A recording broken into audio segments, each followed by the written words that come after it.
શીખવા માટે આપણે મોટામાંથી નાની સંખ્યા બાદ થાય. અહીંયા આપણે એકમમાં છે 2 અને અહીંયા છે 7, તો 2માંથી 7 થાય નહીં. તો આપણા ઘરે કોઈ મહેમાન આવ્યા હોય ને આપણે કંઈ રસોઈ બનાવીને એકાદું બટાકું ખૂટે તો આપણે પડોશીને ત્યાં લેવા જઈએ. પડોશીને ત્યાં લેવા જઈએ એટલે આ 2 છે, 2ની પાસે એને તો 7 બટાકા પડોશીને આપવાના છે, તો એની પાસે તો છે નહીં. એટલે શું કહેશે કે ભરે પડોશી પાસે જઉં તને આપું. એટલે આ પડોશી જે છે, પડોશી એની પાસેથી 1 બટાકું એને આપી દેશે. એટલે અહીંયા આગળ લખી દેવાનું. એટલે આ 2માંથી થઈ ગયા 12. હવે એની પાસે 3 હતા અને એમાંથી આપી દીધું, તો એની પાસે તો હવે વધ્યા કેટલા? 2 જ. હવે જો આ 12 છે ને એમાંથી 7 કાઢવાના, તો 12માંથી 7 જઈ શકે, તો 12માંથી 7 જાય તો આપણને મળે છે 5.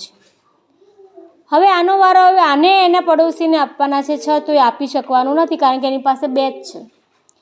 એ શું કરશે? એના પડોશી 4 પાસે જશે અને કહેશે ભાઈ 1 બટાકું હોય તો આપને.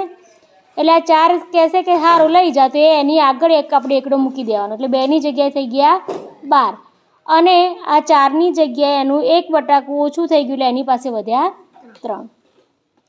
12 છે એમાંથી 6 બાદ કરીએ તો આપણને 6 તો એ આપી શકે, એટલે 12માંથી 6 જાય તો 6 મળશે.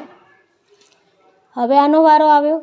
3માંથી 4 આપી શકવાનું નથી કારણ કે 3 એની પાસે ઓછા છે અને 4 આપવાના છે. એ એના પડોશી પાસે જશે અને કહેશે 1 બટાકું આપને. એટલે એનો પડોશી 6 છે એને 1 બટાકું આપશે, એટલે 3ના 13 થઈ જશે અને આની પાસે રહેશે 5.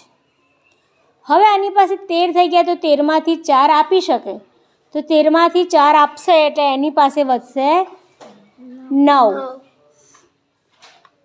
અહીંયા છે 5 અને એને તો 3 આપવાના છે, તો આપી શકવાનો છે, તો 5માંથી 3 જશે તો વધશે 2.